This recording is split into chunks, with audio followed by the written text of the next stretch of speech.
Welcome to all to Digital Learning Department of Collegiate Education. In this video, I will give brief lecture on the two topics. One is Registrar of Companies and another Ministry of Corporate Affairs. Registrar of Companies. Company Registrar.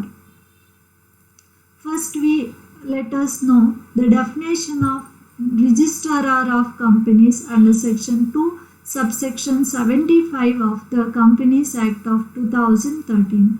According to this section, the word registrar defined like this. The registrar includes registrar, additional registrar, joint registrar, deputy registrar, assistant registrar who are performing the duty of registration of companies under this act. ಈ ಒಂದು ಕಾಯಿದೆಯ ಅಡಿಯಲ್ಲಿ section 2 subsection 75 ಅಲ್ಲಿ registrar ಅನ್ನೋ ಒಂದು ಪದವನ್ನು ಈ ರೀತಿಯಾಗಿ ವ್ಯಾಖ್ಯಾನ ಮಾಡಿದ್ದಾರೆ. ದ ರಿಜಿಸ್ಟ್ರಾರ್ ಅನ್ನೋ ಒಂದು ಪದ the registrar, additional registrar, joint registrar, assistant registrar, deputy ರಿಜಿಸ್ಟ್ರಾರ್ಗಳು ಈ ಒಂದು ಕಂಪನಿಯನ್ನು ರಿಜಿಸ್ಟ್ರೇಷನ್ ಮಾಡೋ ಒಂದು ಕಾರ್ಯದಲ್ಲಿ ತೊಡಗಿರೋ ಅಂಥ ರಿಜಿಸ್ಟ್ರಾರ್ಗಳೆಲ್ಲರನ್ನು ಸಹ ರಿಜಿಸ್ಟ್ರಾರ್ ಅಂತೇಳಿ ಡಿಫೈನ್ ಮಾಡಿದೆ ಅಂತ ಹೇಳಿದ್ದಾರೆ.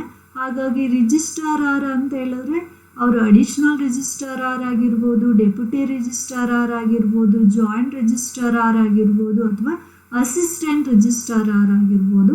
ಅವರು ಒಟ್ಟಲ್ಲಿ ಏನು ಮಾಡಬೇಕು ಅಂತ ಹೇಳಿದ್ರೆ they are dealing with the registration of companies under the act.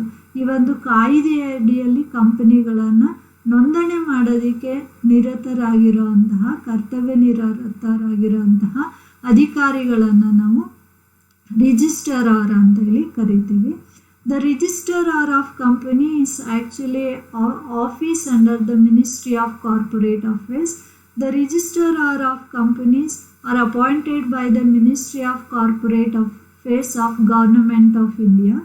The Registrar of Companies primarily deals with the registration of company and also administration of the companies in India.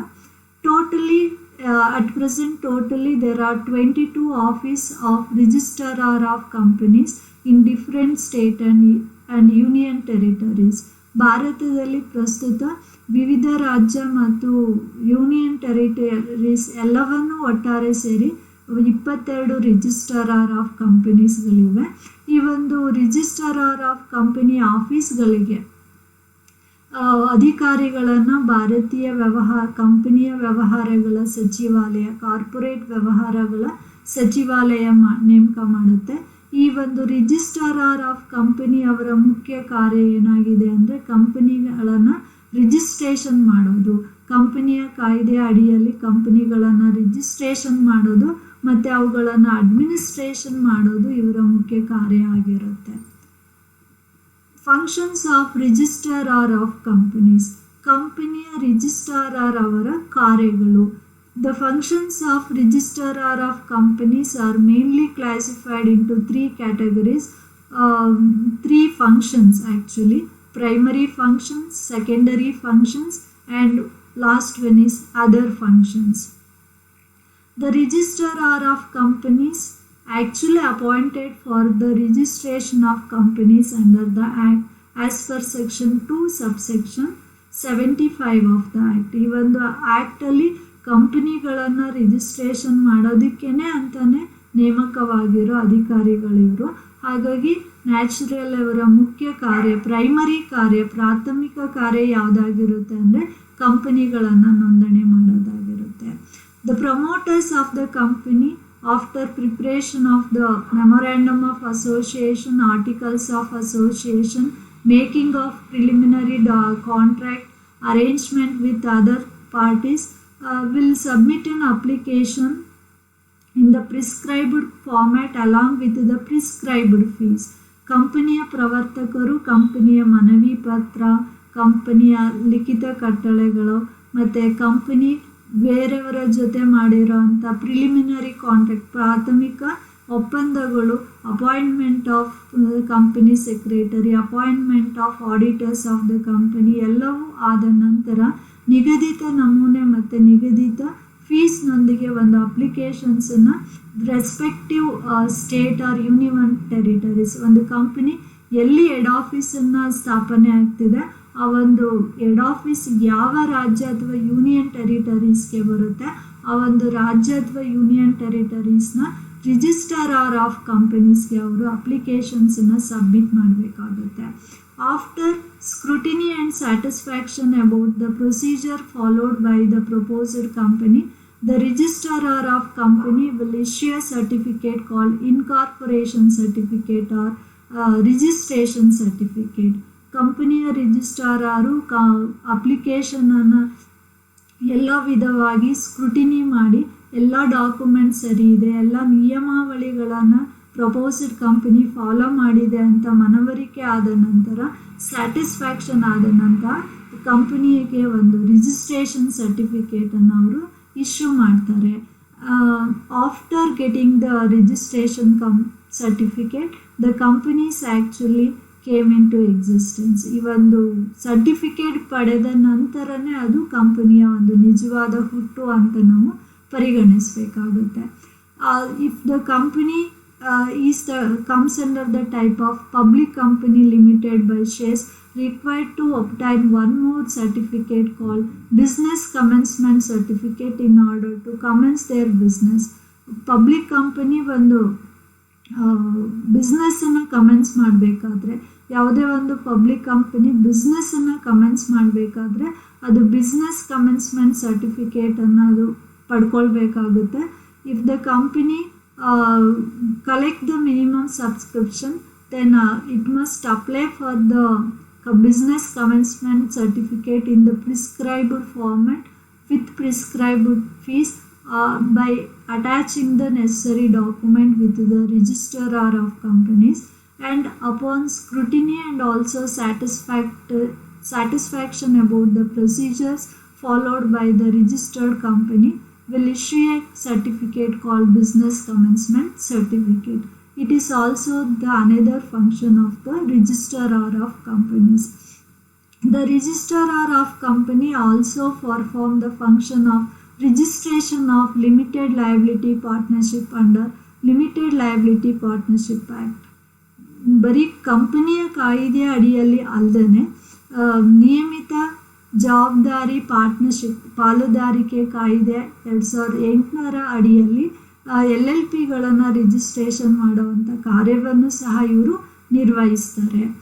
ಇದಲ್ಲದೆ the registrar of company has the right to suspend the registration given to the companies in India. ಈ ಒಂದು ಕಾಯಿದೆ ಅಡಿಯಲ್ಲಿ ಏನು registration certificate ಕೊಟ್ಟಿರ್ತಾರೆ, licence ಕೊಟ್ಟಿರ್ತಾರೆ ಕಂಪನಿಗಳಿಗೆ, ಆ ಒಂದು ರಿಜಿಸ್ಟ್ರೇಷನ್ಸನ್ನು ಕ್ಯಾನ್ಸಲ್ ಮಾಡೋ ಕಾರ್ಯವನ್ನು ಒಂದು ಸಂದರ್ಭದಲ್ಲಿ ಅವರು ನಿರ್ವಹಿಸಬೇಕಾಗುತ್ತೆ. The registrar of company also suspend the registration of company due to the unlawful objects of the company. ಯಾವುದೇ ಒಂದು ಕಂಪನಿ ಅನ್ಲಾಫುಲ್ ಆಬ್ಜೆಕ್ಟಲ್ಲಿ ವ್ಯವಹಾರವನ್ನು ನಡೆಸ್ತಾ ಇದೆ ಅಂತ ಮನವರಿಕೆ ಆದರೆ, ಸಾಕ್ಷಿ ಸಮೇತ ಅವ್ರಿಗೆ ಮನವರಿಕೆ ಆದರೆ, ಮತ್ತು ಅದು ಕನ್ಫರ್ಮ್ ಆದಮೇಲೆ ಅವ್ರು ಏನು ಮಾಡಬೇಕಾಗುತ್ತೆ, ಅವ್ರಿಗೇನು ರಿಜಿಸ್ಟ್ರೇಷನ್ ಸರ್ಟಿಫಿಕೇಟ್ ಕೊಟ್ಟಿರ್ತಾರೆ ಅದನ್ನು ಅವರು ಸಸ್ಪೆಂಡ್ ಮಾಡೋ ಒಂದು ಕಾರ್ಯವನ್ನು ನಿರ್ವಹಿಸ್ತಾರೆ. ಇದಿಷ್ಟು ಕಾರ್ಯಗಳು ಈ ಒಂದು ಪ್ರೈಮರಿ ಫಂಕ್ಷನ್ಸ್ ಅಡಿಯಲ್ಲಿ ಅವರು ಮಾಡ್ತಾರೆ. ದ ನೆಕ್ಸ್ಟ್ ಒನ್ ಈ ಸೆಕೆಂಡರಿ ಫಂಕ್ಷನ್, ಸಹಾಯಕ ಫಂಕ್ಷನ್ಸ್ಗಳು. The registrar of company also see that whether the companies registered under this act comply the provisions of the Act and also provisions of the various rules relating to the company affairs given by the Ministry of Corporate Affairs. ಭಾರತೀಯ ವ್ಯವಹಾರಗಳ ಸಚಿವಾಲಯ ನೀಡಿರುವಂಥ ಹಲವಾರು rules, regulations, companies ಆ್ಯಕ್ಟಲ್ಲಿ ಹೇಳಿರೋವಂಥ provisions, allied ಆ್ಯಕ್ಟಲ್ಲಿ ಹೇಳಿರೋವಂಥ provisions, ಇವೆಲ್ಲವನ್ನು ಕಂಪನಿಗಳು, registration ಆಗಿರೋ ಕಂಪನಿಗಳು follow ಮಾಡ್ತಿದೆಯಾ ಅಂತ ಅವರು ನೋಡ್ಕೊಳ್ಬೇಕಾಗಿದೆ. ಇದು ಒಂದು ಕಾರ್ಯ. The another important functions of the registrar of companies in relation to the mortgages and charges. First we know the meaning of charges. The charges means an interest or lien on the company property. ಒಂದು ಕಂಪನಿಯಲ್ಲಿ ಹಲವಾರು property ಅಸೆಟ್ಗಳಿರುತ್ತೆ, ಅದ್ರ ಮೇಲೆ ನಾವು ಸಾಲವನ್ನು ತಗೊಂಡಾಗ ಅಥವಾ ಸಾಲ ಅಥವಾ ಇನ್ನಿತರ ಒಂದು ಡೆಪಾಸಿಟನ್ನ ಬೇರೆಯವರಿಂದ ತಗೊಂಡಾಗ ಆ ಒಂದು ಅಸೆಟ್ಗಳನ್ನು ನಾವು ಅವ್ರಿಗೆ ಚಾರ್ಜ್ ಆಗಿ ಮಾರ್ಟ್ಗೇಜ್ ಆಗಿ ಅವ್ರು ನಾವು ಮಾಡಿರ್ತೀವಿ. ಈ ಒಂದು ನಿಟ್ಟಿನಲ್ಲಿ ಕಂಪನಿಯ ರಿಜಿಸ್ಟ್ರಾರ್ ಅವರು ಕಾರ್ಯವನ್ನು ನಿರ್ವಹಿಸಬೇಕಾಗುತ್ತೆ. It is the duty of the every company which makes the charges or mortgage of its property must be registered with the registrar of companies. ಕಂಪನಿಯ ರಿಜಿಸ್ಟ್ರಾರ್ ಅವರ ಬಳಿ ಅವರು ಏನು ಇದು ಮಾಡಿದ್ದಾರೆ, ಚಾರ್ಜಸ್ ಅಥವಾ ಮಾರ್ಟ್ಗೇಜ್ ಆಫ್ ಪ್ರಾಪರ್ಟೀಸ್ ಮಾಡಿದ್ದಾರೆ, ಆ ಒಂದು ಲಿಸ್ಟನ್ನು ಕೊಟ್ಟು ಯಾವ ಅಸೆಟನ್ನು ಯಾವ ಒಂದು ಚಾರ್ಜಸನ್ನು ಮಾಡಿದ್ದಾರೆ, ಎಷ್ಟು ಅಮೌಂಟ್ ಇದೆ, ಯಾವ್ಯಾವ ಪ್ರಾಪರ್ಟೀಸ್ ಬರುತ್ತೆ, ಅದರ ವಿವರವಾದ ಮಾಹಿತಿಗಳನ್ನು ನಿಗದಿತ ನಮೂನೆಯಲ್ಲಿ ಕಂಪನಿಯ ರಿಜಿಸ್ಟ್ರಾರ್ ಅವರ ಬಳಿ ಅವರು ಸಬ್ಮಿಟ್ ಮಾಡಬೇಕಾಗುತ್ತೆ. ಅಪ್ಲಿಕೇಶನ್ ಜೊತೆಯಲ್ಲಿ ಅವರು ಸಬ್ಮಿಟ್ ಮಾಡಬೇಕಾಗುತ್ತೆ. After scrutiny of the application, the registrar of company will register the mortgage or charges made by the company.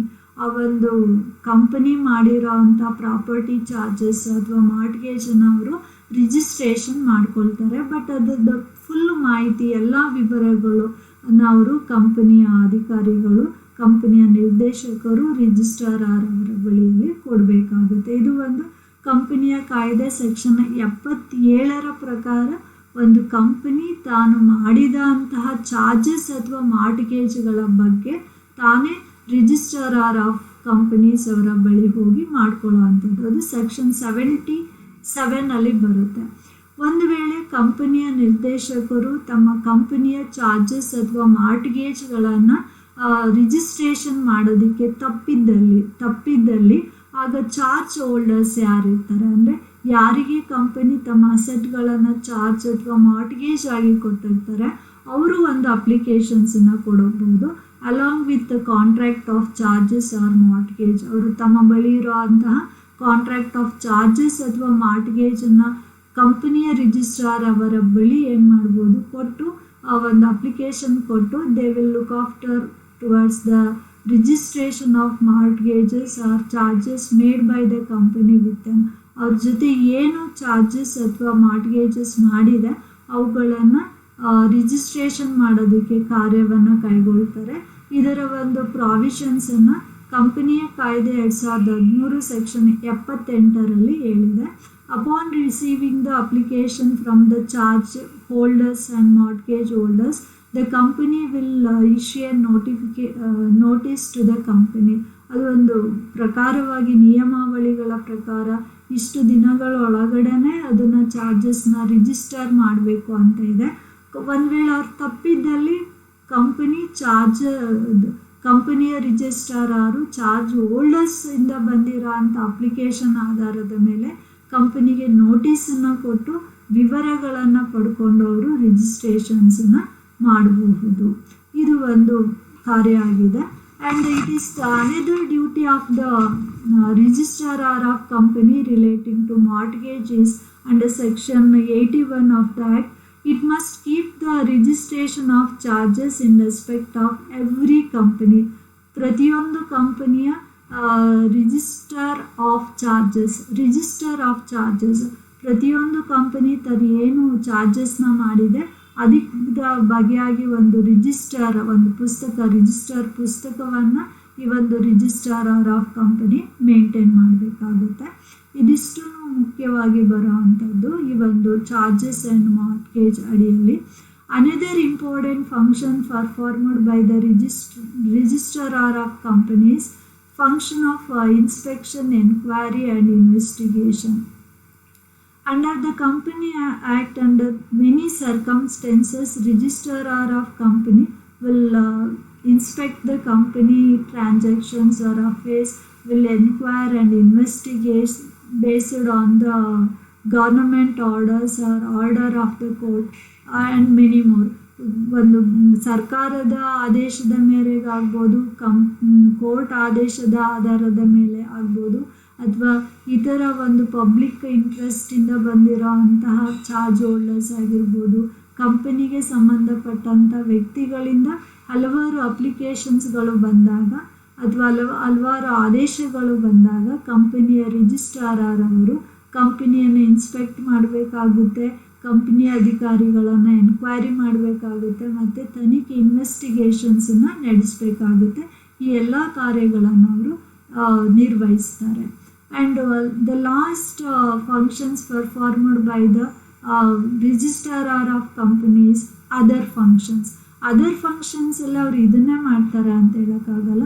From time to time the other functions are included under the act and also under the various rules relating to the Companies Act. ಈಗ ಹೇಳಿರೋ primary secondary functions ಅಲ್ಲದೆ ಹಲವಾರು ಸಂದರ್ಭದಲ್ಲಿ ಕಂಪನಿಯ ಕಾಯಿದೆ ಅಥವಾ rules ನಿಗದಿಪಡಿಸಿರುವಂತಹ ಇತರ ಕಾರ್ಯಗಳನ್ನು ಅವರು ನಿರ್ವಹಿಸಬೇಕಾಗುತ್ತೆ. Totally there are mainly 3 functions. Primary functions, that is registration of companies. Secondary function, to look after if the company comply the statutory requirement or not. The second one is functions relating to the mortgage and charges. Third one is functions in relating to the inspection, inquiry and investigation, and any other functions performed by the registrar of company under this act. The next topic is ministry of corporate affairs, ಭಾರತೀಯ corporate ವ್ಯವಹಾರಗಳ ಸಚಿವಾಲಯ. The ministry of corporate affairs is A ministry of government of India. Earlier this ministry was regarded as A department of corporate affairs. ಮುಂಚೆ ಈ ಒಂದು ಮಿನಿಸ್ಟ್ರಿನ ನಾವು ಒಂದು department ಅಂತ ಹೇಳಿ ಮಾಡಿದ್ರು. That is department of corporate affairs. Corporate ವ್ಯವಹಾರಗಳ ಇಲಾಖೆ ಅಂತ ಮಿನಿಸ್ಟ್ರಿ ಆಗಿರಲಿಲ್ಲ ಮುಂಚೆ, ಇದು ಒಂದು ಇಲಾಖೆ ಆಗಿತ್ತು. Later on this department was upgraded to a ministry, that is ministry of corporate affairs. ಅದು ಡಿಪಾರ್ಟ್ಮೆಂಟ್ ಇದ್ದಾಗ ಅದು ತನ್ನ ಕೆಲಸವನ್ನು ಮಿನಿಸ್ಟ್ರಿ ಆಫ್ ಫೈನಾನ್ಸ್ ಅವರ ಅಧೀನದಲ್ಲಿ ಅದು ಕಾರ್ಯವನ್ನು ನಿರ್ವಹಿಸ್ತಾ ಇತ್ತು. The ministry of corporate affairs administer the Companies Act, LLP Act and any other allied act relating to the corporate matters. Corporate ವ್ಯವಹಾರಗಳಿಗೆ ಸಂಬಂಧಪಟ್ಟಂಥ ಇರುವಂಥ ಆ್ಯಕ್ಟ್ಗಳು ಮುಖ್ಯವಾಗಿ ಕಂಪನಿಯ ಕಾಯ್ದೆ 2013 ಅಥವಾ ಅದಕ್ಕಿಂತ ಇದ್ದಂಥ ಕಾಯ್ದೆಗಳು, LLP Act 2008 ಮತ್ತು ಕಂಪನಿಯ ವ್ಯವಹಾರಗಳಿಗೆ ಸಂಬಂಧಪಟ್ಟಂಥ ಆ್ಯಕ್ಟ್ಗಳನ್ನು ಅದು ಏನು ಮಾಡಬೇಕಾಗುತ್ತೆ, ಅಡ್ಮಿನಿಸ್ಟ್ರೇಟ್ ಮಾಡಬೇಕಾಗುತ್ತೆ, ಆಡಳಿತವನ್ನು ನಿರ್ವಹಿಸಬೇಕಾಗುತ್ತೆ. ಇದು ಇದರ ಮುಖ್ಯ ಕಾರ್ಯ ಆಗಿದೆ. The ministry of corporate affairs actually frames the rules and regulation for functioning of the corporate sector. Corporate ವಲಯಗಳಲ್ಲಿ ಕಾರ್ಯಗಳನ್ನು ಕಂಪನಿಗಳು ಕಾರ್ಯ ಮಾಡಬೇಕಾದ್ರೆ, ಕಂಪನಿಯ ಜೊತೆ ವ್ಯವಹಾರಗಳು ಮಾಡೋಂಥ ವ್ಯಕ್ತಿಗಳು ತಮ್ಮ ಫಂಕ್ಷನ್ಸನ್ನು ಮಾಡಬೇಕಾದ್ರೆ ಹಲವಾರು ರೂಲ್ಸು ರೆಗ್ಯುಲೇಷನ್ಸು ನಮಗೆ ಅತ್ಯಗತ್ಯ ಆಗಿದೆ. ಆ ಒಂದು ರೂಲ್ಸ್ ರೆಗ್ಯುಲೇಷನ್ಸನ್ನು ಮಾಡೋರು ಯಾರು, ಈ ಕಂಪನೀಸ್ ಆ್ಯಕ್ಟನ್ನು ಮಾಡೋರು ಯಾರು, ಡೆಫಿನೇಷನ್ಸನ್ನು ಇನ್ಕ್ಲೂಡ್ ಮಾಡೋರು ಯಾರು, ರೂಲ್ಸನ್ನು ಮಾಡೋರು ಯಾರು, ಕಂಪನಿಯ ಪ್ರಾವಿಷನ್ಸನ್ನು ಮಾಡೋರು ಯಾರು, ನೋಟಿಫಿಕೇಷನ್ ಮಾಡೋರು ಯಾರು ಅಂದರೆ ಅವ್ರು ಯಾರಾಗಿರ್ತಾರೆ, ಮಿನಿಸ್ಟ್ರಿ ಆಫ್ ಕಾರ್ಪೊರೇಟ್ ಅಫೇರ್ಸ್ ಆಗಿರ್ತಾರೆ. The Ministry of Corporate Affairs primarily concerned with administration of 3 main acts, that is Companies Act, Limited Liability Partnership Act and other allied act. ಕಂಪನಿಯ ವ್ಯವಹಾರಗಳಿಗೆ ಸಂಬಂಧಪಟ್ಟಂತೆ ಇರುವ ಇತರ ಆ್ಯಕ್ಟ್ಗಳನ್ನು ಅವರು ಅಡ್ಮಿನಿಸ್ಟರ್ ಮಾಡ್ತಾರೆ. MCA also administered the Competition Act of 2002. Competition act 2002 ಈ ಒಂದು MCA administer ಮಾಡುತ್ತೆ. It exercise the supervision of institute of chartered accountant of India. Institute of company secretary of India, institute of cost and work accountant of India. ಇವು ಮೂರೂ professional bodies. ಇವರುಗಳ ಕಾರ್ಯವನ್ನು ಸಹ ಯಾರು supervise ಮಾಡ್ತಾರೆ ಅಂತ ಹೇಳಿದ್ರೆ ಮಿನಿಸ್ಟ್ರಿ ಆಫ್ ಕಾರ್ಪೊರೇಟ್ ಅಫೇರ್ಸ್ ಅವರು supervise ಮಾಡ್ತಾರೆ. Functions of MCA. The first function of MCA is administration of companies act. ಕಂಪನಿಯ ಕಾಯಿದೆಯನ್ನು ಅಡ್ಮಿನಿಸ್ಟರ್ ಮಾಡುತ್ತೆ. ಭಾರತೀಯ ಕಾರ್ಪೊರೇಟ್ ವ್ಯವಹಾರಗಳ ಸಚಿವಾಲಯ ಕಂಪನಿಯ ಕಾಯಿದೆಗೆ ಯಾವುದಾದ್ರು ಸೆಕ್ಷನ್ಸ್ಗಳನ್ನು ಸೇರಿಸ್ಬೇಕಾದ್ರೆ, ಯಾವುದಾದ್ರು ತಿದ್ದುಪಡಿಯನ್ನು ಮಾಡಬೇಕಾದ್ರೆ, ಯಾವುದಾದ್ರೂ ವಿಶೇಷ ನೋಟಿಫಿಕೇಷನ್ಸನ್ನು ಕೊಡಬೇಕಾದ್ರೆ ಆ ಒಂದು ಎಲ್ಲ ಕಾರ್ಯಗಳನ್ನು ಯಾರು ಮಾಡ್ತಾರೆ ಅಂದರೆ ಮಿನಿಸ್ಟ್ರಿ ಆಫ್ ಕಾರ್ಪೊರೇಟ್ ಅಫೇರ್ಸ್ ಅವರು ನೋಡ್ಕೊಳ್ತಾರೆ. It issue the notification of various new sections included to the companies act. ಯಾವುದೇ ಒಂದು ಕಾಲದಿಂದ ಕಾಲಕ್ಕೆ ಯಾವುದೇ ಕಂಪನೀಸ್ ಆ್ಯಕ್ಟ್ ಇರ್ಬೋದು, ಅಮೆಂಡ್ಮೆಂಟ್ ಆಗಿರೋವಂಥ ಯಾವುದೇ ಒಂದು ಆ್ಯಕ್ಟ್ ಇರ್ಬೋದು, ಆ ಒಂದು ಆ್ಯಕ್ಟ್ಗೆ ಹಲವಾರು ಸೆಕ್ಷನ್ಸ್ಗಳನ್ನು ಸೇರಿಸ್ತಾರೆ ಅಥವಾ ಈ ಒಂದು ಆ್ಯಕ್ಟಿಗೆ ಸಬ್ಸಿಡಿಯರಿ ಆಗಿ ಬರೋವಂಥ ರೂಲ್ಸ್ಗಳನ್ನು ಸೇರಿಸ್ತಾರೆ. ಇದರ ಬಗೆಯಾಗಿ ಪಬ್ಲಿಕ್ ನೋಟಿಫಿಕೇಷನ್ಸನ್ನು ಗೆಜೆಟಲ್ಲಿ ಯಾರು ಹೊರಡಿಸ್ತಾರೆ ಅಂದರೆ ಮಿನಿಸ್ಟ್ರಿ ಆಫ್ ಕಾರ್ಪೊರೇಟ್ ಅಫೇರ್ಸ್ ಅವರು ನೀಡ್ತಾರೆ. Formulation of rules and regulations under the various other act. ಇದಲ್ಲದೆ ಕಂಪನೀಸ್ ಆ್ಯಕ್ಟ್ ಅಲ್ಲದೆ the ministry of corporate affairs also formulate the various rules and regulations. The acts mainly includes the following acts: Companies Act 2013, Companies Act 1956. ಮುಂಚೆ ಇತ್ತಲ್ಲ earlier act, ಅದನ್ನು ಇದರಲ್ಲಿ ಅಡಿಯಲ್ಲಿ ಬರುತ್ತೆ. ಯಾಕಂದರೆ ಕೆಲವೊಂದು ಪ್ರಾವಿಷನ್ಸ್ ಸ್ಟಿಲ್ ಏನಾಗಿದೆ ಅಂದರೆ ಅದು ಆ್ಯಕ್ಟ್ ಅಲ್ಲಿ ಹೇಳಿರೋ ಅಂಥ ಪ್ರಾವಿಷನ್ಗಳ ಅವಧಿ ಇನ್ನೂ ಮುಗ್ದಿರಲ್ಲ. ಅದಕ್ಕೋಸ್ಕರ ಈ ಕಂಪನಿ ಆ್ಯಕ್ಟ್ 1956 ನಾನಿಲ್ಲಿ ಸೇರಿಸಿದ್ದೀನಿ. Insolvency and bankruptcy code 2016, competition act 2002, MRTP act 1969, the chartered accountant act, the company secretaries act, work and cost accountant act, societies registration act, limited liability partnership act, Indian partnership act. ಈ ರೀತಿಯಾಗಿ ವಿವಿಧ ಆ್ಯಕ್ಟ್ಗಳಿದು. ಇವು ಸಹ ಕಂಪನಿಯ ವ್ಯವಹಾರಗಳಿಗೆ allied ಆಗಿರೋಂತಹ, ಸಹಾಯಕವಾಗಿರೋಂತಹ, ಪ್ರತ್ಯಕ್ಷವಾಗಿ ಅಥವಾ ಪರೋಕ್ಷವಾಗಿ ಪ್ರಭಾವ ಬೀರುವ ಪ್ರಾವಿಷನ್ಸನ್ನು ಹೊಂದಿರೋ ಅಂಥ ಆ್ಯಕ್ಟ್ ಆಗಿದೆ. ಈ ಒಂದು ಆ್ಯಕ್ಟನ್ನು ಸಹ ಏನು ಮಾಡ್ತಾರೆ ಅಂತಂದರೆ ಅವರು ಈ ಒಂದು ಆ್ಯಕ್ಟಿನ ಅಡಿಯಲ್ಲಿ ಯಾವುದೇ ಒಂದು ರೂಲ್ಸು ರೆಗ್ಯುಲೇಷನ್ಸು ಮಾಡಬೇಕಾದ್ರೆ MCAನೇ ಮಾಡುವಂಥದ್ದು. Convergence of Indian accounting standard with IFRS. It is one of the major functions performed by the MCA. ನಮ್ಮ ಭಾರತದಲ್ಲಿ ಏನು ಅಕೌಂಟಿಂಗ್ ಸ್ಟ್ಯಾಂಡರ್ಡ್ಸ್ ಇದೆ ಅದನ್ನು ನಾವು ಅಗತ್ಯವಾಗಿ IFRS ಜೊತೆ ನಾವು ಕನ್ವರ್ಜ್ ಮಾಡಬೇಕಾಗಿದೆ.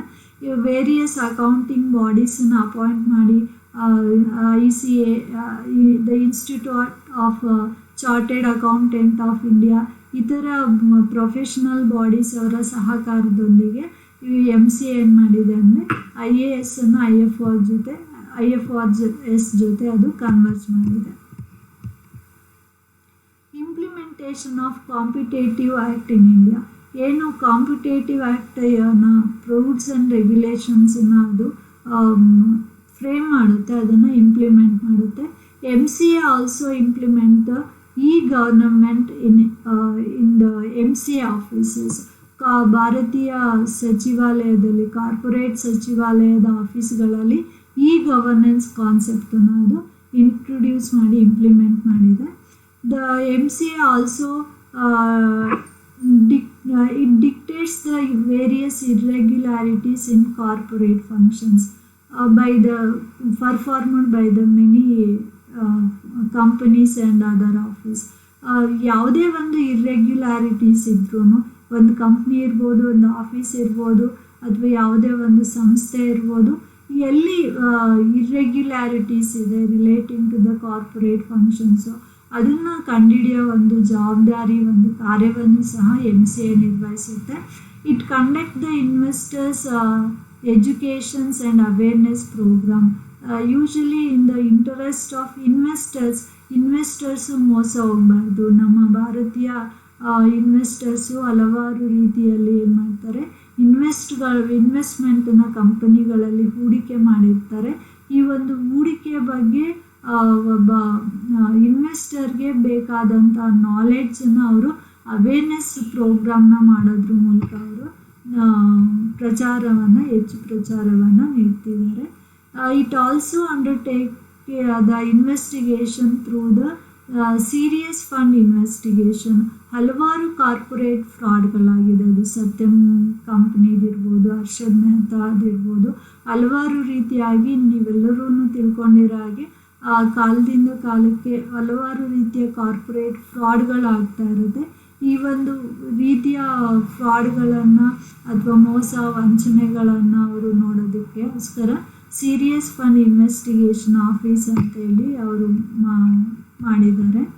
The next one is management of grade of Indian corporate law service.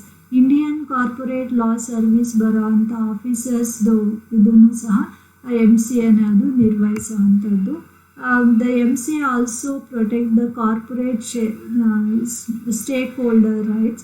It is the function of the MCA to protect the stakeholder rights relating to the corporate affairs. These are the main functions performed by the MCA. Thank you all.